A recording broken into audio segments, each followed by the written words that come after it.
आज कौन आया है, सुभान अल्लाह बोलें ना। आज कौन आया है आमिना के आंगन में, अरे नूर जगमगाया है, अरे जुरे नूर जगमगाया है आमिना के आंगन, आमिना के आंगन में, आमिना के आंगन में, आमिना के आंगन में, आमिना के आंगन में आज कौन आया है, अर्जुरे आज कौन आया है आमिना के आंगन में, आज कौन आया है आमिना के आंगन में, अरे नूर जगमगाया है, अरे जुरे नूर जगमगाया है आमिना के आंगन, आमिना के आंगन में, आमिना के आंगन में, आमिना के आंगन में, आमिना के बिस्मिल्लाहिर्रहमानिर्रहीम अल-यौमा अकमलतु लकुम दीनकुम व अतममतु अलैकुम निअमती व रदीतु लकुमुल इस्लाम दीना। चिৎকার দিয়ে বলুন না সুবহানাল্লাহ। এই আয়াত নাযিল হলো রাসূল পাক সাল্লাল্লাহু আলাইহি ওয়াসাল্লাম আরাফাতের ময়দানে 10ম হিজরিতে অবস্থান করছিলেন, ওকুফ আরাফা করছিলেন। 1,14,000 সাহাবায়ে কেরামের উপস্থিতিতে মহান রব্বুল আলামিন এই আয়াত নাযিল করলেন। অর্থ কি? হে রাসূল, আজকের দিন তোমাদের ধর্ম তোমাদের জন্য পরিপূর্ণ করে দিলাম। আজকের দিন তোমাদের ধর্ম তোমাদের জন্য পরিপূর্ণ করে দিলাম। শুধু দিন পরিপূর্ণ নয়, ওয়া আতমামতু আলাইকুম নি'মাতি, আমি রব্বুল আলামিন আমার সমস্ত নিয়ামত তোমাদের উপর পরিপূর্ণ করে দিলাম। সুবহানাল্লাহ। দিন পরিপূর্ণ করে দিয়েছি, আমার সমস্ত নিয়ামত তোমাদের উপর পরিপূর্ণ করলাম। তোমাদের জন্য দিন হিসাবে ইসলামকে আমি পছন্দ করলাম। চিৎকার দিয়ে বলুন না সুবহানাল্লাহ। আপনার খুশি? দিন পরিপূর্ণ হয়েছে, আপনার খুশি? আমি একটা প্রশ্ন রাখি, আপনি খুশি হবেন না বেজার হবেন? এটা পরে বলবেন, আগে একটা হাদিস শুনেন। বিজ্ঞ উলামা ইকরামরা রয়েছে, ইহুদি এই আয়াতি কারিমা নাজিল হওয়ার পরে একজন ইহুদি হযরতে সাইয়েদনা ওমর ফারুক, সবাই বলুন রাদিয়াল্লাহু তাআলা আনহু, ফারুক আজমের কাছে গিয়ে বলছে, হে ওমর, আপনারা কি ভালো করে শুনছেন? কে বলছে? কে বলছে? হ্যাঁ, একজন ইহুদি বলছে, জিজ্ঞাসা করছে, হে ওমর, সেদিন তোমাদের উপর, তোমাদের নবীর উপর যে একটা আয়াত নাজিল হয়েছে, এই ধরনের একটা আয়াত যদি আমাদের নবী মুসা আলাইহিস সালামের উপর নাজিল করত, সেদিন আমরা আনন্দ উল্লাস করতাম। কে বলছে? একটু চিৎকার দিয়ে বলুন, কে বলছে? একজন ইহুদি বলছে। আমার আশ্চর্য লাগলো, আমার রাসূল পাকের উপর কোন সময় কোন আয়াত নাজিল হচ্ছে আমরা জানি না, কিন্তু ইহুদিরা জানে। কি বলেন আপনারা?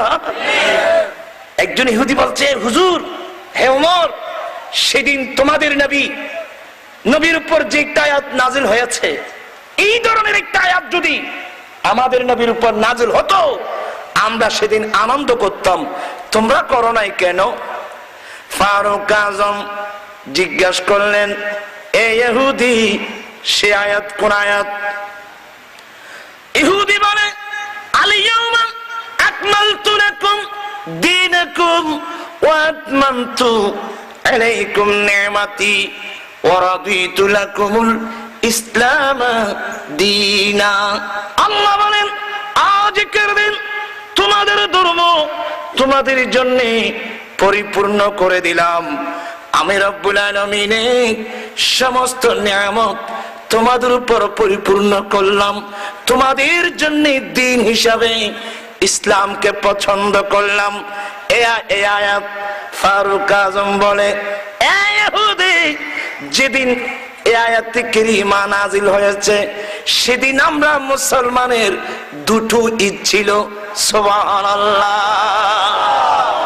সেদিন আমরা মুসলমানের কয়টা ঈদ ছিল? চিৎকার দিন, কয়টা ঈদ? আমি কি কাহিনী বলছি না হাদিস বলছি? মেশকাত করলেন, মাদ্রাসার ছাত্র মেশকাতটা করলেন, মিশকাতের মধ্যে রওয়ায়াত পাবেন। ফারুক আজম বলেন, যেদিন এই আয়াতে কারিমা নাযিল হয়েছে, সেদিন আমরা মুসলমানের দুটো ঈদ ছিল। ইহুদি হতভম্ব হয়ে গেল, দুটো ঈদ ছিল? কি কি? ফারুক আজম বলে, এই ইহুদি, যেদিন এই আয়াতে কারিমা নাযিল হয়েছে, সেদিন ছিল ইয়াউমুল জুমআ।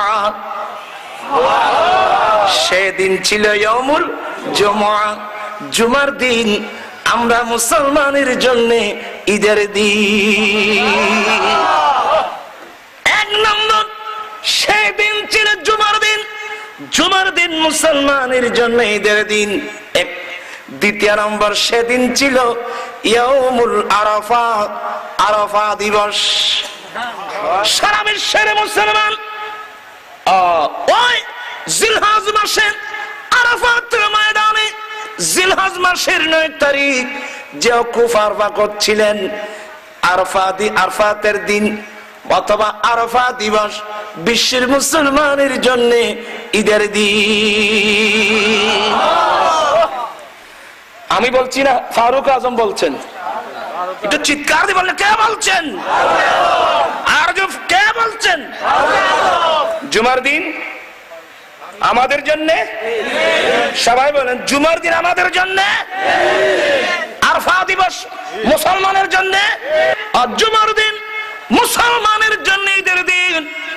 আরফাতের দিন, আরফা দিবস মুসলমানের জন্য ঈদের দিন। এটা স্পষ্ট হাদিস কিনা বলেন? আচ্ছা, জুমার দিন ঈদের দিন কেন বলতে পারবেন কেউ? মাদ্রাসার ছাত্ররা তোমরা নোট করো, জুমার দিন ইয়ামুল জুমা কে নাম রাখলো? কেন নাম রাখলো? কোথায় রাখা হলো? কি কারণে রাখা হলো? আল্লামা ইমাম সুহাইলি তার বিখ্যাত কিতাব আর-রাউদুল আনফ, মাদ্রাসার ছাত্ররা নোট করো, কি বললাম? আর-রাউদুল আনফ। আর-রাউদুল আনফ নামক কিতাবে ইমামে সুহাইলি জুমাকে জুমা কেন নাম রাখা হলো এই ঘটনা বর্ণনা দিচ্ছেন। আমার রাসূল পাক সাল্লাল্লাহু আলাইহি ওয়াসাল্লামের বড় দাদা, যার নাম কাব ইবনে লুয়াই, শুনছেন তো ভালো করে? সবাই ভালো করে শুনছেন? আমার নবীর দাদার দাদা, যার নাম কাব ইবনে লুয়াই, উনি একদিন তার বাড়িতে মাহফিল আয়োজন করলেন। কুরাইশ বংশের মানুষ সহ সবাইকে দাওয়াত দিলেন ওনার বাড়িতে। সবাই উপস্থিত, উনি দাঁড়িয়ে গেলেন, এই মক্কাবাসী, এ কুরাইশ বংশের মানুষ, আজকে আপনারা সবাইকে আমার বাড়িতে কেন আহ্বান করলাম জানেন? আজ আপনাদেরকে আমি কয়েকটা সংবাদ দেব। প্রথম নম্বর সংবাদ হলো যে আখিরি নবীর আগমনের কথা যুগে যুগে কালে কালে আম্বিয়া ইকরাম প্রচার করে গেছেন, সংবাদ দিয়ে গেছেন। আমি কাব ইবনে লুয়াই আপনাদেরকে সংবাদ দিচ্ছি, ওই রাসূল অল্প সময়ের মধ্যে দুনিয়ার মধ্যে আসতেছে। সেই রাসূল অল্প দিনের মধ্যে আসতেছেন, এক নম্বর সংবাদ। দ্বিতীয় নম্বর, ওই নবী আমার বংশ দিয়ে আসবেন। দুই, তৃতীয় নম্বর, তোমরা যদি সেই নবীকে পাও নির্বিঘ্নে নির্দ্বিধায় সেই নবীর কলমা পড়ে উম্মত হয়ে যাবে। এই তিনটি কথা বলার জন্য আপনাদেরকে আমার বাড়ির মধ্যে একত্রিত করেছি। আর আমার নবীর আগমনের সংবাদ দেওয়ার জন্য আপনারা সবাই আমার বাড়িতে যখন একত্রিত হয়েছেন, আজকে আমি এই দিনের নাম রাখলাম ইয়াউমুল জুমআ। আল্লাহু আকবার, আল্লাহু আকবার। ও মদিনা তোমায় বলতে পারি না। আপনারা মনে ভালো লাগতেছেন আপনাদের? আমি তো আগেই বলছি, আমি বেশিক্ষণ ধরে করব না। আলোচনা কিন্তু ধারাবাহিক চলবে, কঠিন কিন্তু কোরআন হাদিস। ও মদিনা তোমায় বলতে পারি না, আরো জোরে, ও মদিনা তোমায় বলতে পারি না। কি ভুলে যাবেন? বলে ভুলে যাবেন? সোনার মদিনা আমার প্রাণের মদিনা, সবই বলিব কিন্তু তোমায় বলতে পারি না। কি মোহাব্বত নিয়ে বলবেন না? সোনার মদিনা আমার প্রাণের মদিনা, সবই বলিব কিন্তু তোমায় বলতে পারি না। সবই বলিব কিন্তু তোমায় বলতে পারি না।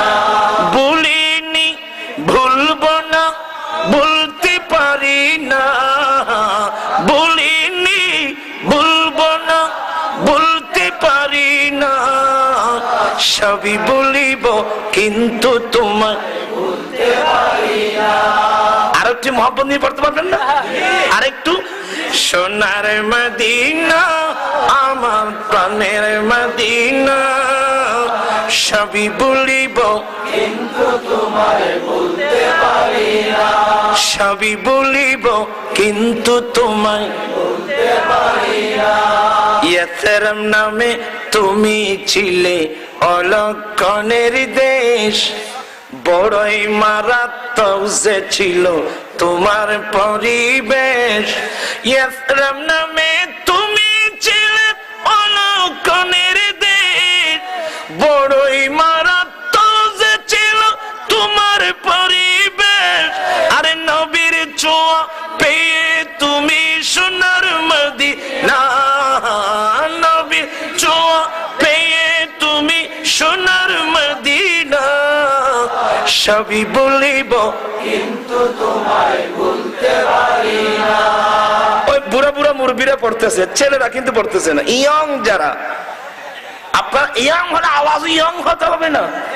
মোহাব্বত বল, সোনার মদিনা আমার প্রাণের মদিনা, সবই বলিব কিন্তু তোমায় বলতে পারি না। সবই বলিব কিন্তু তোমায় বলতে পারি না। আর সমওয়ালার চেয়ে বড় তুমি হও, খোদার সৃষ্টিতে তুমি শ্রেষ্ঠ ভূমি হও। আর সমওয়ালার চেয়ে বড় তুমি হও, খোদার সৃষ্টিতে তুমি শ্রেষ্ঠ ভূমি হও। আর তোমার বুকে শুয়ে আছেন শাহে মদিনা, তোমার বুকে শুয়ে আছেন শাহে মদিনা, সবই বলিব কিন্তু তোমায় বলতে পারি না। সবই বলিব কিন্তু তোমায় বলতে পারি না। বলিনি বলব না বলতে পারি না, বলিনি বলব না বলতে পারি না। সবই ভুলিব কিন্তু তোমায় ভুলতে পারি না। আল্লাহ সবাইকে নবীর দিওয়ানা বানিয়ে দিক, নবীর প্রেমিক বানিয়ে দিক। জোরে বলুন না আমিন। আপনারা খুশি না বেজার? কারা কারা খুশি হাত উঠাই দেখে, কারা কারা খুশি? আল্লাহু আকবার, আল্লাহু আকবার।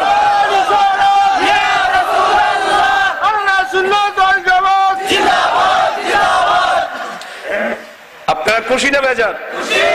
কি বলছিলাম, যে আয়াতটি কারিমা নাযিল হয়েছে, দ্বীন পরিপূর্ণ হয়েছে।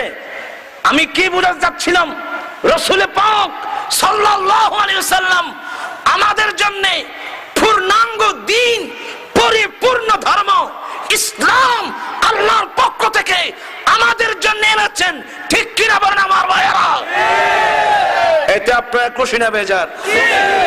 আল্লাহর নবী বলেন, হে আমার উম্মত, আমি আল্লাহর পক্ষ থেকে তোমাদের জন্য যা কিছু এনে দিয়েছি, আমি রাসূল তোমাদের কাছ থেকে কোন জিনিসের বিনিময় বদলা চাই না। উচ্চস্বরে বলুন সুবহানাল্লাহ। মাশাআল্লাহ। মানুষ তো শুনছে নাকি? এলাই সাহেব বসছে। তাহলে আমার মুখে একটা হাদিস শরীফ পড়বেন? কি বলেন? একটা হাদিস শরীফ পড়বেন? এমনি তো মাদ্রাসা যাবেন না, না মাদ্রাসা তো আপনারা এমনি, আমরা রাসূলের আসে, কিন্তু মাদ্রাসায় এখানে হলে পড়েন, আসছেন যখন পড়েন। ক্বালা, বলুন না, ক্বালা রাসূলুল্লাহি সাল্লাল্লাহু আলাইহি ওয়াসাল্লাম, হায়াতি খায়রুল লাকুম তাসআলুনি উহাদ্দিসু লাকুম ওয়া মামাতি খায়রুল লাকুম তুরাদু আলাইয়া আমালুকুম ফামা রাআইতু খায়রান ফাহামিদুল্লাহ আলাইহি ওয়া মা রাআইতু গায়রাহু ফাস্তাগফারতুল্লাহ লাকুম। এই হলো হাদিস। এখানে কোথায় এই হাদিস কোথায় পাবেন? মাস্তাদরাক লিল হাকিম, বিরাট এক হাদিসের কিতাব, ওখানে হাদিস কানা পাবেন। আল্লাহর নবী বলেন, হায়াতি খায়রুল লাকুম, হে আমার উম্মত, আমি নবীর জীবন তোমাদের জন্য মঙ্গল। আমি নবীর জীবন, আমি নবীর লাইফ, আমি নবীর গোটা জীবন তোমাদের জন্য অতি উত্তম। আমি নবীর জীবন তোমাদের জন্য, অর্থাৎ আমার আগমন, আমি নবীর আগমন তোমাদের জন্য অতি উত্তম। আমার লাইফ, আমার জীবন তোমাদের জন্য অতি উত্তম। কেন? তাসআলুনি উহাদ্দিসু লাকুম, তার কারণ তোমরা তোমাদের ব্যক্তিগত জীবন, পারিবারিক জীবন, সমাজ জীবন, রাষ্ট্রীয় জীবন, সমাজনীতি, অর্থনীতি, রাষ্ট্রনীতি, রাজনীতি, শিক্ষানীতি, যে কোনো নীতির যে কোনো সমস্যা নিয়ে আমি নবীর কাছে আসবে, আমি রাসূল পাক প্রত্যেকটা সমস্যার যথাযথভাবে সমাধান করে দেব। বিদায় আমার জীবন তোমাদের জন্য অতি উত্তম। আমার ভাইরা, বিশ্বে এমন একজন ব্যক্তি দেখাতে পারবেন যিনি বিশ্বে যে কোনো সমস্যার সমাধান করতে পারবে? বলেন। আগামীকাল মার্কেট থেকে একটা বই কিনবেন, এই বইয়ের নাম জগৎগুরু মুহাম্মদ, সবাই বলেন সাল্লাল্লাহু আলাইহি। ভাই মোহাম্মদ নুরুল ইসলাম আমার রাসূলদের জগৎগুরু, গুরু না, জগৎ গুরু। কথা বুঝতেছেন তো আপনারা? আমার রসুল জগৎ গুরু। তার প্রামাণিক যে চিত্র এই বইয়ের মধ্যে উনি তুলে ধরেছেন, তন্মধ্যে একটা তথ্য, সেদিন ভারতে ইন্ডিয়া রবিউল আউয়াল শরীফে মিলাদ নবীর মাহফিলে, কিসের মাহফিল? মিলাদ নবীর মাহফিলে তৎকালীন ভারতের প্রধানমন্ত্রী একজন হিন্দু একটা বক্তব্য রেখেছিল। নূর ইসলাম এই বক্তব্যটা তার কিতাব জগৎ গুরুর মধ্যে নকল করেছেন। বক্তব্যটা ইংরেজির মধ্যে ছিল, বাংলায় অনুবাদ করা হয়েছে। উনি কি বলছেন? আজ মহানবী হযরত মুহাম্মদ সাল্লাল্লাহু আলাইহি ওয়াসাল্লামের জন্ম দিবসে আমি এই বক্তব্য দিতে বাধ্য হয়েছি। আজ সংঘাতময় বিশ্বে মুহাম্মদের গুণে গুণান্বিত হয়ে কোন একজন পুরুষ যদি দুনিয়ার মধ্যে জন্ম লাভ করে, আমি একজন হিন্দু হওয়া সত্ত্বেও আমি নির্দ্বিধায় বলতে পারি বিশ্বে কোন সংঘাত থাকবে না। আবার বলছি, উনি বক্তব্য রাখছেন আজ মহানবী হযরত মুহাম্মদ সাল্লাল্লাহু আলাইহি ওয়াসাল্লামের জন্ম দিবসে আমি এই বক্তব্য দিতে বাধ্য হয়েছি।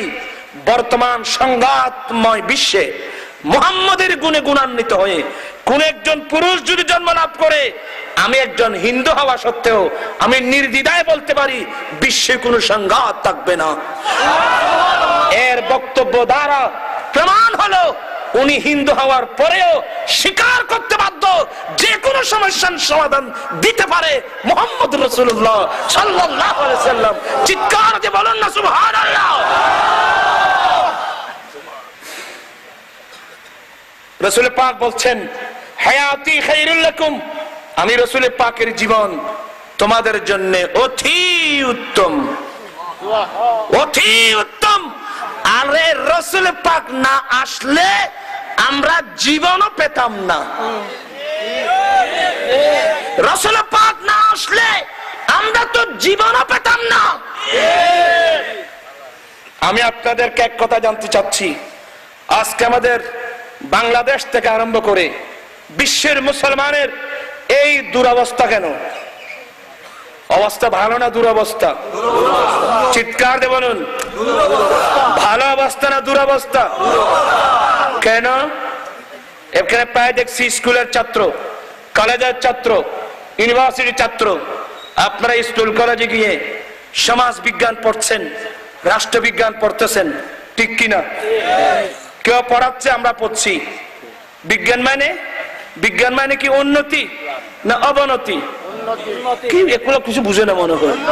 বিজ্ঞান মানে কি উন্নতি না অবনতি? তা আপনাদের সমাজ বিজ্ঞান রাষ্ট্রবিজ্ঞান পড়ছেন, সমাজ তো উন্নতির দিকে যাওয়া উচিত ছিল, কিন্তু অবনতির দিকে যাচ্ছে কেন? কি বলবেন আপনারা? আপনারা রাগ করতেছেন, আমি দেখতেছি আপনারা রাগ করতেছেন। এখন দেশ সমাজ কি উন্নতির দিকে না অবনতির দিকে? তো বিজ্ঞান মানে কি অবনতি নাকি? তাহলে বোঝা গেল বিজ্ঞানের মধ্যে ভুল আছে, আপনাদের বিজ্ঞানের মধ্যে ভুল আছে। আমার ভাইরা, এক সময় তো পৃথিবীর উন্নতি হয়েছিল, এক সময় যারা ডাকাতি করত ওরা আল্লাহর ওলি হয়েছে, ঠিক কিনা বলেন? এক সময় যারা কি ছিল? ডাকাত ছিল, সন্ত্রাসী ছিল, ওরা আল্লাহর কি হয়েছে? নজর যখন পড়েছে, সে তো গিয়েছে অন্য উদ্দেশ্য নিয়ে, তকদির ভালো ছিল, রাসূল পাকের গোলামি যখন নসিব হয়েছে, তার এত বিরাট পরিবর্তন হলো। সে তো আগে শরাব পেয়ে ফহর করতো, ফারুক আজম ঈমান আনার পরে কোন শরাবী ফারুক আজম নাম শুনলে অনেক দূর দিয়ে পালাতো। কুফর কি পল में तारी किया चट गई, कुफर की पल में तारी किया चट गई, जिस घड़ी नूर हक बेनकाब आ गया। জোরে বলুন না সুবহানাল্লাহ। ওটা ছিল বিজ্ঞান, ওটা ছিল কি? সুবহানাল্লাহ বলেন, আল্লাহু আকবার কবীরা। আজকে ওই সমাজ কোথায় গেল? আমি একটা কথা প্রায় মাহফিলে বলি, হয়তো আপনারা শুনে থাকতে পারেন, আমাদের দেশে একটা কথা আছে, অভাবে মানুষের স্বভাব নষ্ট। আপনাদের এখানে বলেন নাকি আপনারা ভাইজান? আমার ভাইজান বলছেন আমরা সবাই বলি অভাবে মানুষের স্বভাব নষ্ট। কিন্তু ভাইজান কিসের অভাবে স্বভাব নষ্ট, এই ব্যাখ্যা তো আমরা কোনোদিন করি নাই। আমরা স্বাভাবিকভাবে বুঝতাম যার টাকার অভাব, যার পয়সার অভাব, টাকা পয়সার অভাবে মানুষের স্বভাব কি হয়, নষ্ট হয়। আসলে আমাদের এই ধারণাটা ভুল। বলেন আমাদের ধারণাটা কি ভুল? কেন ভুল হুজুর? আচ্ছা বলেন, আমাদের দেশের কোন মন্ত্রী গরিব মিসকিনের টিনটুন চুরি করছেনি? কি বলেন? বিস্কিটের টিন চুরি করছেনি? তা আপনি বলেন ওনার কি কোনো অভাব আছে? ওনার কাছে কোন টাকার অভাব আছে, পয়সার অভাব আছে, জায়গার অভাব আছে? বাংলাদেশের একজন মন্ত্রী, হাই লেভেলের মন্ত্রী, টাকার অভাব নাই, পয়সার অভাব নাই, জায়গার অভাব নাই, এরপরেও স্বভাব কেন নষ্ট হলো? গরিবের টিন কেন চুরি করলো? কি আপনারা কি মনে কষ্ট নিচ্ছেন? সারা বিবাহ করতে পারো, আমি রাসূল পাকের গোলাম বলে যাচ্ছি, আল্লাহ আপনাকে 100 শহীদের সওয়াব দান করবেন। প্রশ্ন করতে পারেন হুজুর আপনি কোথা থেকে বললেন? আমার নবী হাদিসে বলছেন মান তামাসসাকা বিসুন্নতি ইনদা ফাসাদ উম্মতি ফালাহু আজরু মিয়াত শহীদ। উম্মত ফিতনার যুগে, ফাসাদের যুগে আমার যে উম্মত আমি নবীর একটা সুন্নতকে মজবুত করে ধরবে, আমার আল্লাহ তাকে 100 শহীদের সওয়াব দান করবেন। সুবহানাল্লাহ। 1 নম্বর পুরস্কার আপনি 100 শহীদের সওয়াব পাবেন। 2 নম্বর পুরস্কার আপনি রাসূল পাকের শরীয়তকে শ্রদ্ধা করে যৌতুক ছাড়া যদি বিবাহ করেন, স্বামী স্ত্রী মিলন করার পর আপনার বংশ দিয়ে আল্লাহ ওলি পাঠিয়ে কুতুব পাঠিয়ে নেককার ছেলে সন্তান পাঠিয়ে, যৌতুক ছাড়া যদি বিবাহ করেন, স্বামী স্ত্রী মিলন করার পর আপনার বংশ দিয়ে আল্লাহ ওলি পাঠিয়ে কুতুব পাঠিয়ে নেককার ছেলে সন্তান পাঠিয়ে আপনার বংশকে আল্লাহ দামি করবেন। আজকের মাহফিল থেকে আমি কয়েকজন রাসূলের আশিক দেখতে চাই। হুজুর এই মুহূর্তের মধ্যে আমি ওয়াদা করছি আমি যৌতুক ছাড়া বিয়ে করব। পারবে? কে পারবে? দাঁড়াও কে পারবে? আমি দেখতে হবে। দাঁড়াও, কে পারবে? যারা হাত উঠাবো দাঁড়াও, দেখতে হবে আমাকে। নারা দাও, নারা দাও। আল্লাহু আকবার, ইয়া রাসূলুল্লাহ।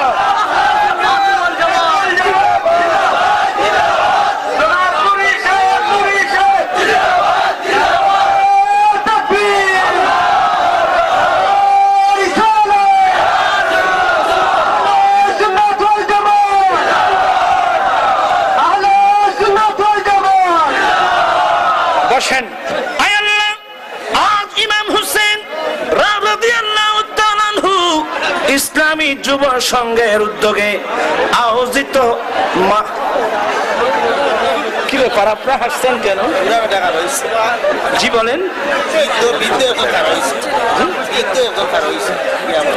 না আমি বুঝতে পারছি আপনারা হাসছেন, এই বিরুদ্ধে কেন দাঁড়ালেন? আমি আপনাদেরকে জবাব দিচ্ছি, এ বৃদ্ধ দাঁড়ালেন, আপনারা দাঁড়িয়েছেন আমি যৌতুক ছাড়া বিবাহ করব, আর এ বৃদ্ধ দাঁড়িয়েছেন আমি যৌতুক ছাড়া বিবাহ দেব।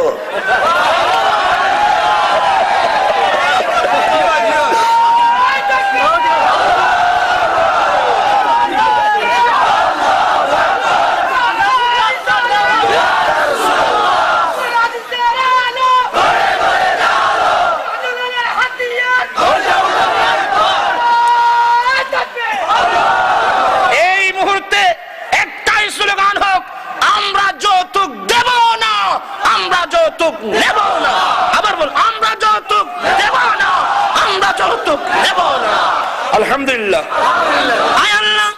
ইমাম হুসাইন রাদিয়াল্লাহু তাআলা আনহু ইসলামী যুব সংঘের উদ্যোগে আয়োজিত মাহফিলে আল্লাহ ইয়ং ছেলে সহ সবাই দাঁড়িয়ে ওয়াদা করছে ওরা যৌতুক ছাড়া বিবাহ করবে। অন্য মুরব্বীরা দাঁড়িয়েছে, ওরা যৌতুক ছাড়া বিবাহ দেবে। রব্বুল আলামিন ইমামে আলী মাকাম হুসাইনে পাক হুসাইন রাদিয়াল্লাহু তাআলার রক্তের উসিলায় আল্লাহ ছেলেদের তওবাকে তুমি কবুল করে নাও। আয় আল্লাহ, তারা ওয়াদা মোতাবেক যেন যৌতুক ছাড়া শাদী করতে পারে, আল্লাহ তুমি তাদেরকে গায়বী খাজানা থেকে সাহায্য করো, আমিন। আপনারা কি খুশি? আপনাদেরকে শুভ সংবাদ দিচ্ছি, এই পদ্ধতিতে এই গোলামের গোলামি দ্বারা এ পর্যন্ত 2000-এর ঊর্ধ্বে ইয়ং ছেলেরা যৌতুক ছাড়া বিবাহ করেছে। আমি বলে যাচ্ছি, এই দেশের যারা চেয়ারম্যান আছেন, মেম্বার আছেন, সবারই দায়িত্ব, শুধু আমি এককভাবে আমার দায়িত্ব না, সর্দার মাতবার চেয়ারম্যান মেম্বার সবারই দায়িত্ব। আপনারাও যদি একটু সহযোগিতা করেন, ইনশাআল্লাহ অল্প দিনের মধ্যে এই দেশ যৌতুক থেকে মুক্তি লাভ করবে ইনশাআল্লাহ। গরিবের চেহারার মধ্যে হাসি আসবে ইনশাআল্লাহ। আপনারা কি রাজি আছেন? মাশাআল্লাহ, আজকের মাহফিল কবুল হয়েছে বাবা, আজকের মাহফিল কবুল হয়েছে। বলেন, আমি নবীজির পাগল, আমি মদিনার পাগল। বলেন, আমি নবীজির পাগল, আমি মদিনার পাগল, আমি নবীজির পাগল, আমি মদিনার পাগল, আমি নবীজির পাগল, আমি মদিনার পাগল। মদিনার দোলে বালি মোর, মদিনার দোলে বালি মোর নয়নের কাজল, আমি নবীজির পাগল, আমি মদিনার পাগল। আর জোরে, আমি নবীজির পাগল, আমি মদিনার পাগল। ভাইরা, আমি তো আপনাদেরকে অনেক দূরে নিয়ে গেলাম। আমি যেখান থেকে গিয়েছিলাম, আল্লাহর নবী বলেন, হে আমার উম্মত, আমি নবীর জীবন তোমাদের জন্য সব চাইতে উত্তম। যে কোনো সমস্যা নিয়ে আমি নবীর কাছে আসবে, আমি রাসূল যথাযথভাবে সমাধান করে দেব। তারপর রাসূল বলছেন, ওয়া মামাতি খায়রুল লাকুম, আমি নবীর হায়াত, আমি নবীর জীবন যেমনি ভাবে তোমাদের জন্য অতি উত্তম, তেমনি ভাবে আমি নবী ইন্তিকাল করে মদিনার রওজায়ে পাকে যাওয়া, এটাও তোমাদের জন্য উত্তম। আমি নবীর আগমন তোমাদের জন্য উত্তম, আমি নবীর ইন্তেকাল তোমাদের জন্য উত্তম। ইয়া রাসূলুল্লাহ, ইয়া হাবিবাল্লাহ, আপনার জীবন আমাদের জন্য উত্তম। মসলাটা আমাদের বুঝে আসছে, যে কোনো সমস্যায় পড়বো, সমাধান আপনার কাছ থেকে নেব। কিন্তু হুজুর, আপনার ইন্তেকাল, আপনি ইন্তেকাল করে মদিনার রওজায়ে পাকে যাবেন, এটা আমাদের জন্য কিভাবে উত্তম? আমার নবী বলেন, ও আমার সাহাবা তথা উম্মত শোনো, আমি রাসূল ইন্তিকাল করে মদিনার রওজায়ে পাকে যাব, কিন্তু উম্মত তোমরা যেখানে থাকো না কেন, তোমরা সিলেটের জমিনে থাকো, তোমরা বাংলাদেশের জমিনে থাকো, Dubai, Muscat, Qatar, Oman, London, France, German, Asia, Europe, America, Africa, পৃথিবীর যে প্রান্তে থাকো না কেন, আমার উম্মত শোনো, আমার উম্মত পৃথিবীর যে প্রান্তে থাকুক না কেন, তোমাদের আমলনামা আমি রাসূল পাকের সামনে দেওয়া হবে। উম্মত, ওয়া মামাতি খায়রুল লাকুম তুরাদু আলাইয়া আমালুকুম, আমি নবীর ইন্তেকাল তোমাদের জন্য উত্তম। কারণ উম্মত, তোমরা যেখানে থাকো না কেন, তোমাদের আমলনামা আমি নবীর সামনে পেশ করা হবে। আমি রাসূল পাক রওজায়ে পাকে বসে বসে তোমাদের আমলনামা দেখতে থাকবো। যখন তোমার আমলনামায় ফামা রাআইতু খায়রা, যখন তোমার আমলনামায় নামাজ পড়েছো, রোজা রেখেছো, হজ করেছো, কোরআন তিলাওয়াত করেছো, দান খেরাত করেছো, কোরআন পাক দরুদ শরীফ পড়েছো, নেক কাজ সওয়াব যখন আমি তোমার আমলনামায় লেখা দেখতে পাই, আমি নবী খুশি বনে ফাহামিদুল্লাহ আলাই, আমি আল্লাহর প্রশংসা করি। ওয়া মা রাআইতু গায়রাহু, উম্মত রে, তোমার আমলনামায় যদি গুনাহ লেখা দেখি, তোমার আমলনামায় যদি গুনার বিপরীত, সওয়াবের বিপরীত গুনাহ লেখা দেখি, আমি রাসূল ফাস্তাগফিরতুল্লাহ লাকুম, আমি রাসূল তোমাদের জন্য আল্লাহর কাছে ক্ষমা প্রার্থনা করি। রাসূল পাক এই দুনিয়ার মধ্যে আসেন, রাসূল পাক সারাদিন ঘুমান না, সারা রাত রাসূল পাক ঘুমান নাই। আমার নবী উম্মতের মায়ায় কাঁদতেন। উম্মুল মুমিনিন মা আয়েশা বর্ণনা দিচ্ছেন, কুল্লামা কানা লাইলাতুহা, পড়েন, কুল্লামা কানা লাইলাতুহা মির রাসূলিল্লাহ সাল্লাল্লাহু আলাইহি ওয়াসাল্লাম ইয়াখরুজু মিন আখিরিল লাইলি ইলা বাকিল গারকাত। উম্মুল মুমিনিন মা আয়েশা বর্ণনা দিচ্ছেন, রাসূল পাকের আদতে মুবারাকা ছিলেন যে রজনীতে রাসূল আমি আয়েশার সঙ্গে থাকতেন, কোন রাত আমি 9 বছর রাসূল পাকের সাথে সংসার করেছি। কয় বছর? 9 বছর রাসূল পাকের সাথে আমি সংসার করেছি, কিন্তু কোন রাত যখন গভীর হয় আমি আমার রাসূলকে আমি আয়েশার হুজরায় তালাশ করে পাই নাই। আমি রাসূলকে একটি রাত আমার হুজরায় তালাশ করে পাই নাই। ইয়াখরুজু মিন আখিরিল লাইলি ইলাল বাকিল গারকাত। রাসূল পাক রাতের শেষ ভাগে উম্মতের মায়ায় স্ত্রীর হুজরা ত্যাগ করে ঐতিহাসিক মদিনা শরীফের কবরস্থান জান্নাতুল বকি শরীফে চলে যেতেন।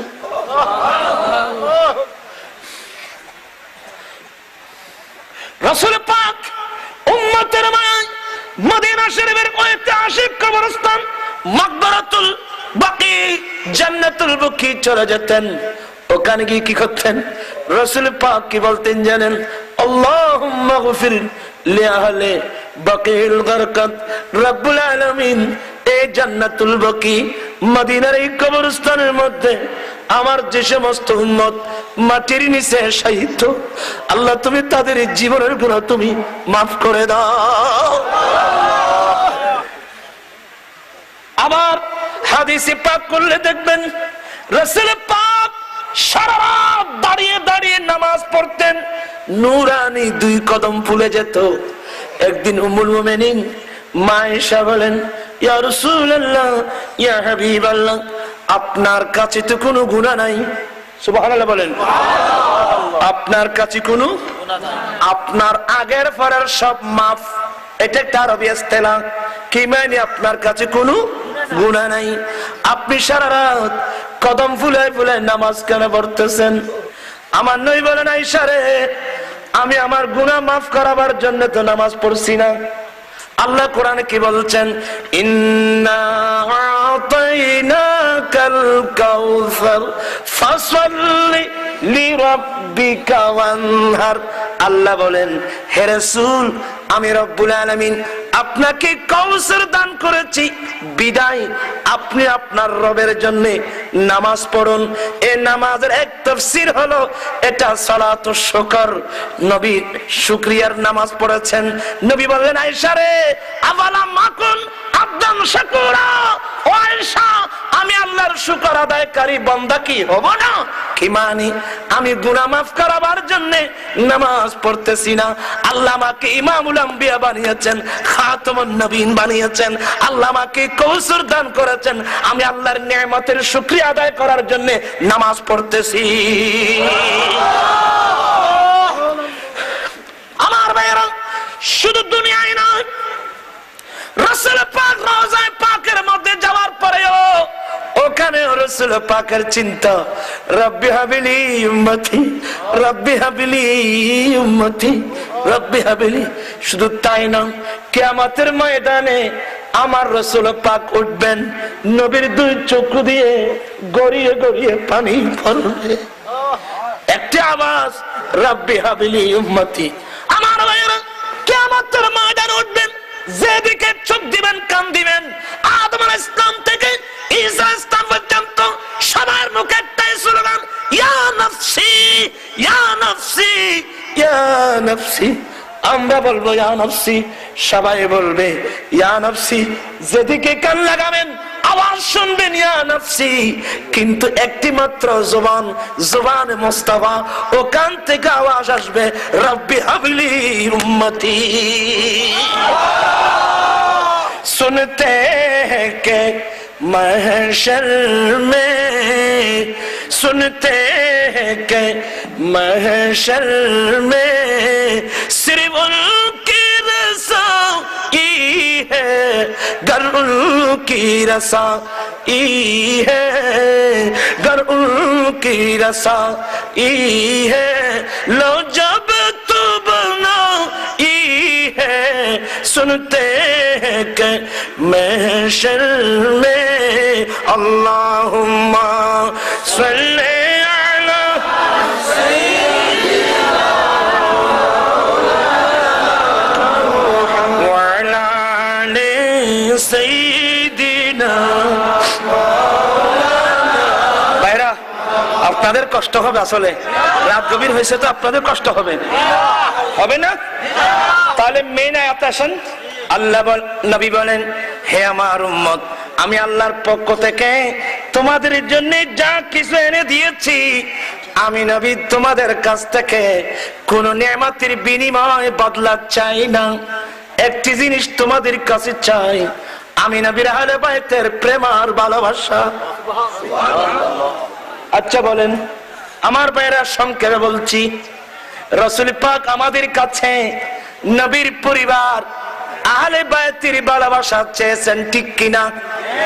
আমরা নবীর আহলে বাইতকে ভালোবাসলে আমাদের কল্যাণ না তাদের কল্যাণ? বলেন বলেন।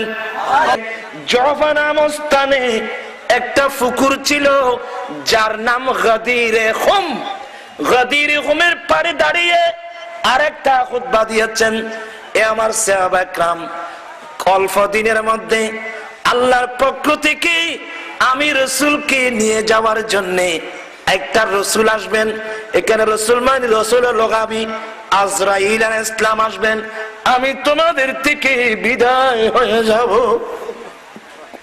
ও আমার সাহাবা, অল্প দিনের মধ্যে আমি রাসূল তোমাদের থেকে বিদায় হয়ে যাব। সাহাবাদের চোখে পানি পড়তেছে, রাসূল ছাড়া আমরা তাকি কিভাবে? আমার নবী বলেন, উম্মত রে শোনো শোনো, আমি তোমাদেরকে শূন্য হাতে রেখে যাচ্ছি না।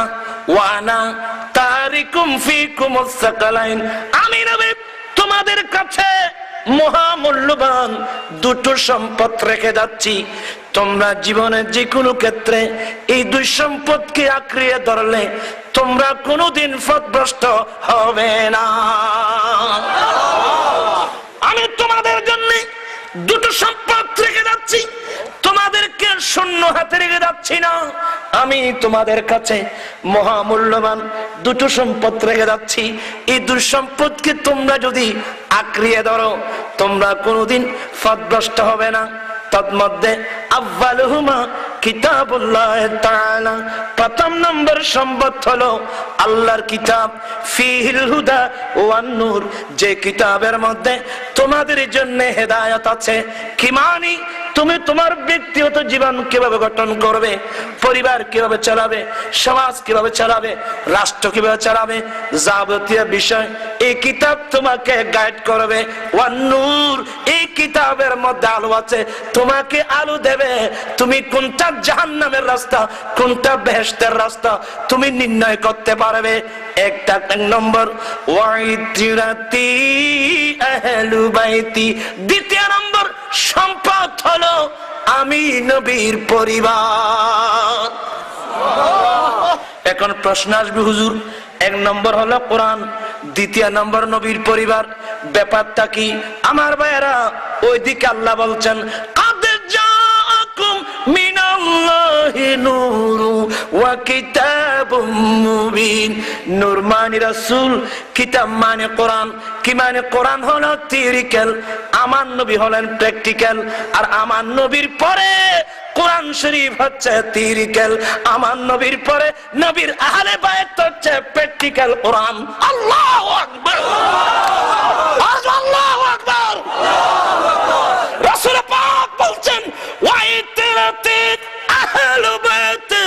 দ্বিতীয় নম্বর আমি নবীর আহলে বাইত, আমি নবীর পরিবার ব্যাপার কি? কোরআন হলো থিওরিক্যাল, আমি নবীর পরে আমার আহলে বাইত হচ্ছে তোমাদের জন্য প্র্যাকটিক্যাল কোরআন। এখন প্রশ্ন হলো নবীর আহলে বাইতের মধ্যে উল্লেখযোগ্য 7 জনের কথা বলি। 5 জন চাদর আছে নাকি ভাইয়া? আমাকে একটু চাদর দেন আমার ভাইয়েরা। কোরআনের পাক আপনাদের অসুবিধা হচ্ছে? একটু কষ্ট হবে। কোরআনের পাক করলে একটা আয়াত দেখবেন, এই আয়াতকে বলা হয় আয়াতে মুবাহালা। আয়াতে মুবাহালা মানে পরস্পর অভিশাপ দেওয়া। বলেন পরস্পর। আরে খ্রিস্টানরা আসছে নবীর কাছে, মুনাজারায় টিকতে পারে নাই, নবীর পয়েন্টের মধ্যে ওরা শেষ। তাদের উচিত ছিল ওরা যখন পয়েন্টের মধ্যে টিকতে পারি নাই, তাহলে ইসলামের সত্যতা উপলব্ধি করে তাদের উচিত ছিল কর্মা পরে মুসলমান হওয়া, ঠিক না? কিন্তু এরপরে ওরা গাদ্দারি করতেছে। আল্লাহ বলেন রাসূল এদের সাথে আর মুনাজারা নাই, এদের সাথে হবে মুবাহালা। নাদউ আবনাআনা ওয়া আবনাকুম ওয়া নিসাআনা ওয়া নিসাআকুম ওয়া আনফুসানা ওয়া আনফুসাকুম সুম্মা নাবতাহিল। এই খ্রিস্টানরা তোমরা যাও, তোমাদের ছেলে মেয়ে তোমরা সবাই আসো, আর আমি রাসূল আমার ছেলে মেয়ে যারা আছে ওদেরকে নিয়ে আমি আসবো। এ পাশে তোমরা বসবে, এ পাশে আমরা বসবো। 2 দল সামনাসামনি বসে পরস্পরকে অভিশাপ দেব। যারা ন্যায়ের উপর আছে ওদেরকে আল্লাহ হেফাজত করবে, যারা অন্যায়ের উপর আছে আল্লাহ তাদেরকে ধ্বংস করে দেবে। কত সুন্দর ব্যবস্থা। খ্রিস্টানরা বলে হ্যাঁ ঠিক আছে হুজুর, আমরা আমাদের গুলো নিয়ে আসতেছি। নাজরানের 60 জন খ্রিস্টান ওরা চলে গেল, ওরা ওদের ছেলে মেয়ে স্ত্রী সহ ওরা আসতেছে। আর এদিকে আমার রাসূল প্রস্তুতি নিচ্ছে। চাদর নিলেন আমার নবী, সুবহানাল্লাহ বলেন। এই দেখেন আমার নবী চাঁদি নিলেন, ডাক দিলেন আইনাল আলী, আমার আলী কোথায়? লাব্বাইক ইয়া রাসূলুল্লাহ। আসো আসো, চাদরের নিচে আসো। আইনাল ফাতেমা, ফাতেমা কোথায়? লাব্বাইক ইয়া রাসূলুল্লাহ। এ ফাতেমা আমি নবীর পিছনে চাদরের ভিতর আসো। সামনে না পিছনে? পিছনে। আইনাল হাসান আইনাল হুসাইন। এখন কয়জন? 1 জন আলী, আরেকজন ফাতেমা, আরেকজন ইমাম হাসান, আরেকজন ইমাম হুসাইন। মাঝখানে আমার নবী রাসূল পাক বলেন আল্লাহুম্মা হাউলাই আহলু বাইতি। আয় আল্লাহ এরাই হচ্ছে আমি নবীর আহলে বাইত। আমার ভাইয়েরা আবার সাবধান, আমার নবীর স্ত্রীরাও আহলে বাইতের অন্তর্ভুক্ত, কিন্তু বিশেষ ক্ষেত্রে এদেরকে আহলে বাইত বলা হয়েছে। তাহলে প্রমাণ হয়ে গেল একজন মাওলা আলী, একজন ফাতেমা, একজন ইমাম হাসান, আর একজন ইমাম হুসাইন, এরা আমার নবীর আহলে বাইত। সুবহানাল্লাহ বলেন না? তো নবী আমাদের কাছ থেকে আহলে বাইতের মোহাব্বত চেয়েছে, ঠিক কিনা? আমার ভাইরা নবী বলছেন আমি 2টোর সম্পদ তোমাদের কাছে রেখে যাচ্ছি, একটা হলো কোরআন, আরেকটা আমি নবীর আহলে বাইত। উযাক্কিরুকুমুল্লাহ ফি আহলে বাইতি, উযাক্কিরুকুমুল্লাহ ফি আহলে বাইতি, উযাক্কিরুকুমুল্লাহ ফি আহলে বাইতি। মুসলিম শরীফের হাদিস। আমার নবী বলেন আমার আহলে বাইতের ব্যাপারে তোমাদেরকে আমি আল্লাহর ভয় প্রদর্শন করছি, তোমাদেরকে আমি আল্লাহর ভয় প্রদর্শন করছি। এই হাদিসের ব্যাখ্যায় মুহাদ্দিসিন ইকরামরা বলেন নবী জানে যে আহলে বাইতকে রেখে যাচ্ছে 61 দিনেতে দুনিয়ার কুত্তা এজিদিরা নিজের গদির জন্য এই আহলে বাইত যাদেরকে যারা আমাদের জন্য প্র্যাকটিক্যাল কোরআন, দুনিয়া লুবি, মসনদ লুবি, গদির লুবি, দুনিয়া লুবি, এজিদ বাহিনীরা 1 জন নয় 2 জন নয়, তীরার বল্লম নেজা মেরে মেরে আহলে বাইত রাসূলকে শহীদ করে দেবে। আমার ভাইরা আল্লাহু আকবার। হযরত সাইয়েদনা আবু হুরায়রা, সবাই বলুন রাদিয়াল্লাহু তাআলা আনহু, ইনি সব সময় আল্লাহর কাছে একটা দোয়া করতেন, আল্লাহুম্মা ইন্নী আউযু বিকা মির রাসিস সিত্তিনা ওয়া ইমারাতিস সিবিয়ান। ও আল্লাহ, 60 হিজরির আশা থেকে আমি আবু হুরায়রা তোমার কাছে পানাহ চাই। 60 হিজরি আশারা 60 হিজরি থেকে আমি তোমার কাছে পানাহ চাই। কারণ আমার রাসূল পাক আবু হুরায়রাকে বলে গেছেন, ও আবু হুরায়রা, 60 হিজরির মাত্র 61 হিজরিতে আমার আহলে বাইতকে একম বক্তে জিজরা শহীদ করে দেবে। এই জন্য আবু হুরায়রা বলেন, আয় আল্লাহ, তোমার নবীর পরিবারকে এজিদের আদেশ শহীদ করবে, এটা আমি বরদাস্ত করতে পারবো না। আয় আল্লাহ, আমি বরদাস্ত করতে পারবো না। 60 হিজরি আসার আগে আগে আমি আবু হুরায়রাকে তুমি দুনিয়া থেকে নিয়ে যাও। আমার ভাইয়েরা, আপনারা কি সাবজেক্ট দিয়েছেন বলতে পারবো না, সম্ভব না। কমবক্ত ইজিদিরা যে আহলে বাইত রাসূল আমাদের জন্য প্র্যাকটিক্যাল কোরআন, এজিদিরা ওদেরকে শহীদ করে দিয়েছে। আর আছে কোরআন। সারা পৃথিবীর মুসলমান ইহুদি নাসারার তালে পড়ে আপনার এক প্র্যাকটিক্যাল কোরআন শহীদ করে দিয়েছি। কারবালার প্রান্তরে আছে থিওরিক্যাল কোরআন। সারা পৃথিবীর মুসলমানের হাত থেকে অত্যন্ত কলা কৌশলে বিধর্মীরা আমাদের হাত থেকে কোরআন শরীফ ফেলে দিছে, ঠিক কিনা বলো? এই জাতিকে আমি কি ওয়াজ করব, যে জাতির কাছে না প্র্যাকটিক্যাল গাইড আছে না থিওরিক্যাল গাইড আছে, সবাই মিসগাইড। কি বলেন আপনারা? আমরা সবাই কি সবাই আমরা কি? যার কারণে সুদ আছে কিনা, সুদ, ঘুষ, মদ, জেনা, ব্যভিচার, এতিমের হক ধ্বংস, ফরের হক ধ্বংস, এমনকি সংস্কৃতির নামে অপসংস্কৃতি, এমনকি ব্লেন্টাস ডে নামক বিশ্ব ভালোবাসা দিবসের নামে ব্যভিচার দিবস পর্যন্ত দেশের মধ্যে পালিত হচ্ছে। ভাইজান, আমি কি ওয়াজ করবো বলেন?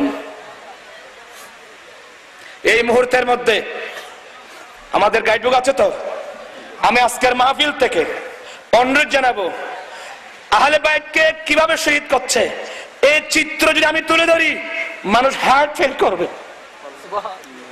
মানুষ হার্ট ফেল করবে।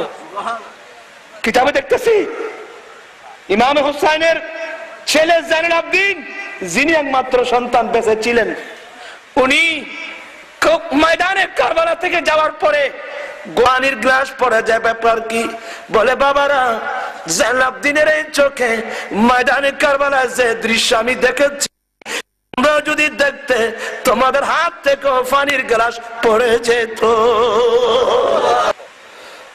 আমি পারবো না এসব আর কান্নাকাটি চাই না, কন্দন চাই না, শিক্ষা চাই। আহলে বাইত রাসূল সেদিন এজিদকে যদি সমর্থন করত, নবীর আওলাদের ঘরের মধ্যে দৌলতের ভান্ডার হতো, ঠিক কিনা? আহলে বাইত রাসূল জান দিয়েছে, শহীদ হয়েছে, এরপরে এজিদকে ভোট দেয় নাই, এজিদকে সমর্থন করে নাই। নবীর বংশের ছোট ছোট বাচ্চারা পর্যন্ত শাহাদাত শহীদ হয়ে যাওয়াকে গ্রহণ করে নিয়েছেন, এজিদকে ভোট দেয় নাই। কিয়ামত পর্যন্ত মুসলমানদেরকে কি শিক্ষা দিয়ে গেছে? ও আমার নাজানের উম্মতরা, প্রয়োজনে তোমরা শাহাদাতকে মেনে নেবে, এজিদ মারা মানুষকে কোনোদিন তোমরা ভোট দিও না।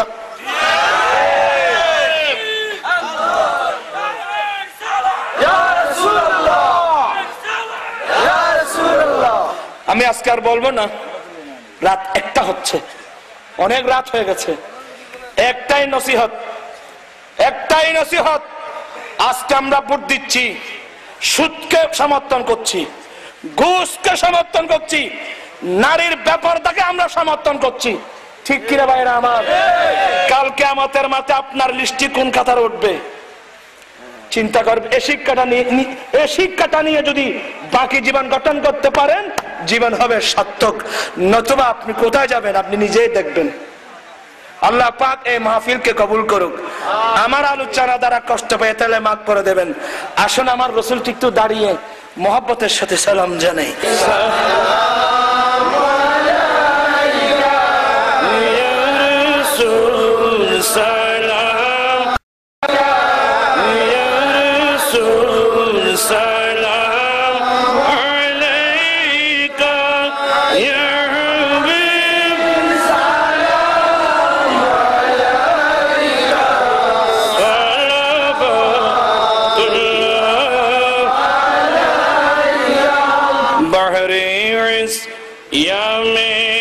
सफीना हो गया मुश्किल है जीना पार हो नेको करीना एक नजर शाहे मदीना नबी सलाम या रसूल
مولاي صل وسلم دائما ابدا على حبيبك خير الخلق كلهم مولاي صل وسلم دائما ابدا على حبيبك خير الخلق كلهم ربنا ظلمنا انفسنا وان لم تغفر لنا وترحمنا لنكونن من الخاسرين রব্বুল আলামিন ইমাম হুসাইন রাদিয়াল্লাহু তাআলা ইসলামী যুব সংঘের উদ্যোগে আয়োজিত আজকের বিশাল সুন্নি সমাবেশকে কবুল করে নাও। রব্বুল আলামিন যারা আর্থিক শারীরিক আর সর্বাঙ্গীন সাহায্য সহযোগিতা দিয়ে আজকের এই মাহফিলের আয়োজন আল্লাহ তাদের পক্ষ থেকে, আমরা যারা গভীর রাত পর্যন্ত মাহফিলে বসে আছি আমাদের পক্ষ থেকে অসংখ্য মা বোন যারা পর্দার আলে বসে বসে কোরআন সুন্নাহর আলোচনা শুনছেন, আল্লাহ সবার পক্ষ থেকে আজকের এই নূরানি মাহফিল কবুল করে নাও। রব্বুল আলামিন লাইটিং প্যান্ডেল তাবারুকাতের ব্যবস্থা আছে কবুল করে নাও।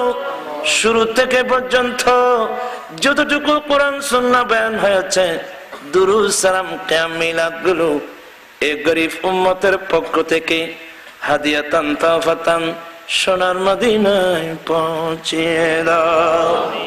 রব্বুল আলামিন তোমার নবীর আহলে বাইত বিশেষ করে শুহাদায়ে কারবালা রিদওয়ানুল্লাহ আজমাইনের রওজা রওজায় পৌঁছে দাও। বদর, উহুদ, হুনাইন, কুরাইজা, তাবুক, ফতে মক্কা সহ দ্বীনের জন্য সুন্নাতের জন্য যারা জান দিয়েছেন প্রত্যেকের রওজা রওজায় পৌঁছিয়ে দাও। সমস্ত সাহাবায়ে کرام তাবেঈন, তাবেঈন, আইম্মায়ে মুজতাহিদিন, খুলাফায়ে রাশিদিন, সালফে সালেহিন, মুহাদ্দিসিন, মুফাসসিরিন সমগ্র আউলিয়া کرامদের রওজা রওজায় পৌঁছে দাও।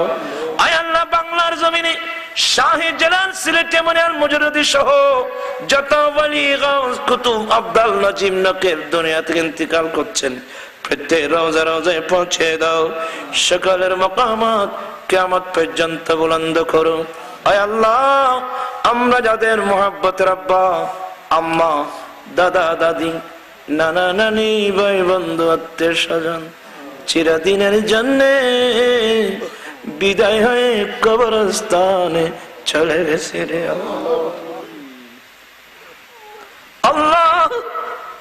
গভীর মাটির নিচে যারা মোহাব্বতের আব্বা আম্মা দাদা দাদি নানা নানি সে তো আছে, আল্লাহ কে কোন অবস্থায় আছে জানি না। আল্লাহ দুনিয়ায় থাকতে একটু গায়ে জ্বর হলে পড়াপড়শি সবাই দৌড়ে আসছে, ভাই আপনার কেমন লাগছে, কি লাগবে, ওষুধ লাগবে না ডাক্তার লাগবে, সবাই জিজ্ঞাসা করে। আয় আল্লাহ, কবরের মধ্যে চিৎকার দিয়ে কানলেও কেউ তো জিজ্ঞাসা করার মাহবুব।